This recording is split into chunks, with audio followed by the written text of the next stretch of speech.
नमस्कार, मी अस्मिता. माझ्या रेसिपी चॅनलमध्ये तुमचे खूप स्वागत. आज आपण बघणार आहोत थट्टे इडली. त्याच्यासाठी मी इथे 1 ग्लास सेट केला आहे. तुम्ही एखादी वाटीसुद्धा सेट करू शकता.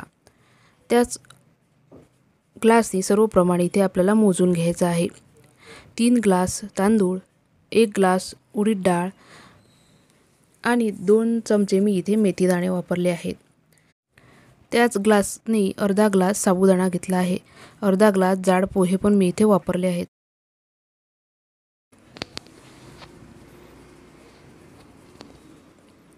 इतकं सगळं प्रमाण आपल्याला इथे थट्टे इडलीसाठी घ्यायचे आहे. थट्टे इडली म्हणजे प्लेटमध्ये केली जाणारी इडली. कन्नड भाषेत प्लेटला थट्टे असं म्हणतात. आणि ती इडली आज आपण बघणार आहोत. अत्यंत मऊ, सॉफ्ट आणि जाळीदार अशी ही इडली बनून तयार होते. आता डाळ आणि तांदूळ आपल्याला स्वच्छ धुवून घ्यायचे आहेत आणि वेगवेगळे भिजत घालायचे आहेत. 2 ते 3 पाण्याने मी तांदूळ धुवून घेतले आणि 2 पाण्याने उडीद डाळ ही धुवून घेतली आहे. आता तांदूळ आणि डाळ भिजेल इतकं यामध्ये पाणी घालायचं आहे. साबुदाणासुद्धा मी धुवून घेतला आहे आणि साबुदाणा आपल्याला तांदूळाबरोबर भिजत ठेवायचा आहे.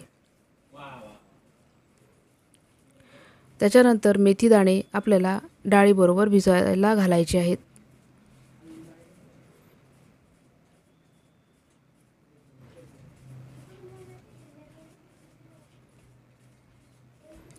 पोहे आपण डाळ आणि तांदूळ भिजल्यानंतर वापरणार आहोत. 5 ते 6 तासासाठी डाळ तांदूळ आपल्याला भिजवून घ्यायचे आहेत. डाळ तांदूळ भिजून तयार आहे. आता पोहे 2 पाण्याने स्वच्छ धुवून आपल्याला हे मिक्सरमध्ये तांदळाबरोबर वाटून घ्यायचे आहेत. सुरुवातीला उडीद डाळ ही वाटून घ्यायची आहे. डाळ भिजताना जे पाणी वापरलं होतं तेच पाणी थोडं थोडं घालून आपल्याला स्मूथ अशी पेस्ट डाळीची करून घ्यायची आहे.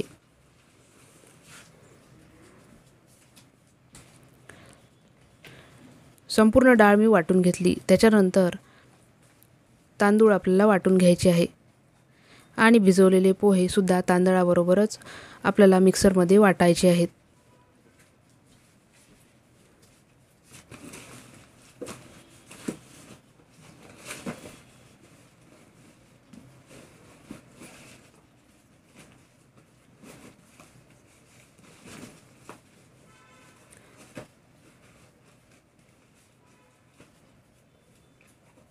दोन्ही डाळ आणि तांदूळ मी वाटून घेतले.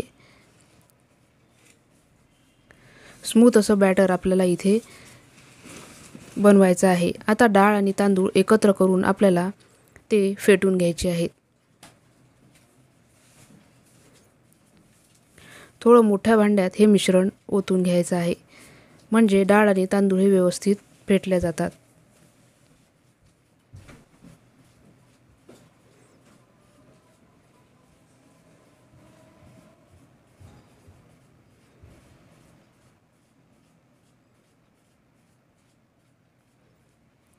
एक मोठा खोलगट डबा मी इथे वापरला आहे आणि 5 मिनिटं हे बॅटर आपल्याला चांगलं फेटून घ्यायचं आहे.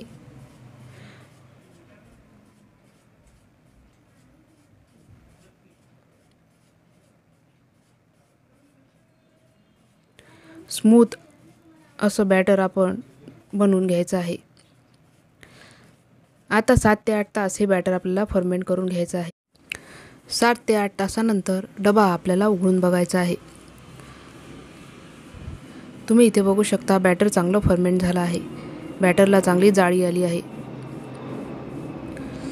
अगदी मऊ फेटलेली क्रीम असते त्या पद्धतीचं हे बॅटर बनून तयार झालं आहे. तुम्ही इथे बघू शकता. थंडीचा सीझन असेल तर जास्त तास हे लागू शकतात. 10 ते 12 ताससुद्धा बॅटर हे फर्मेंट व्हायला लागू शकतात. आता आपल्याला इडली बनवायला घ्यायची आहे. इथे अशा पद्धतीच्या मोठ्या प्लेट वापरून ही इडली आपल्याला बनवायची आहे. थट्टे इडली बनवण्याचा साचासुद्धा मार्केटमध्ये उपलब्ध आहे. तो सुद्धा तुम्ही इथे वापरू शकता. किंवा अशा पद्धतीच्या ज्या प्लेट्स असतात थोड्या खोलगट त्या प्लेट्स वापरूनसुद्धा आपण ही 30 इडली बनवू शकतो. थोडं बॅटर मी बाजूला काढून घेतलं आहे. बॅटरमध्ये चवीप्रमाणे मीठ घालायचं आहे आणि अर्धी प्लेट भरेल इतकं बॅटर ह्या प्लेटमध्ये घालायचं आहे. अशा पद्धतीने 3 प्लेट मी तयार करून घेतल्या. आता एका पातेल्यामध्ये आपल्याला पाणी हे गरम करत ठेवायचं आहे.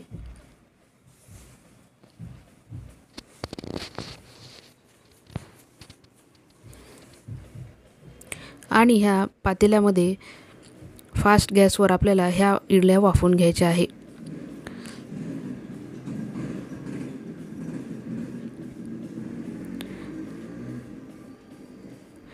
अशा पद्धतीच्या स्टिक वापरून ह्या इडल्या आपण एका वेळेस 3 प्लेट वाफवून घेऊ शकतो. ही प्रोसेस जरा सांभाळूनच करायची आहे. ह्या स्टिक तुम्हाला कुठल्याही स्टेशनरी दुकानात सहज उपलब्ध होतील.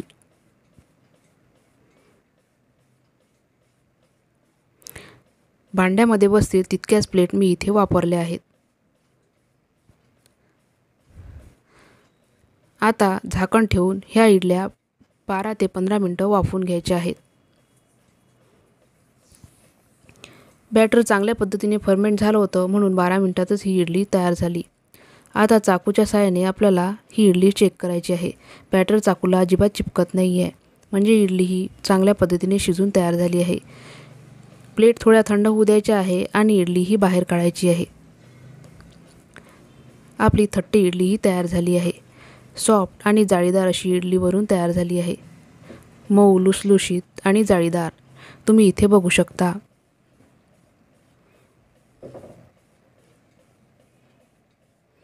एक इडली तोडून बघितली तर तुम्ही इथे जाळीही बघू शकता.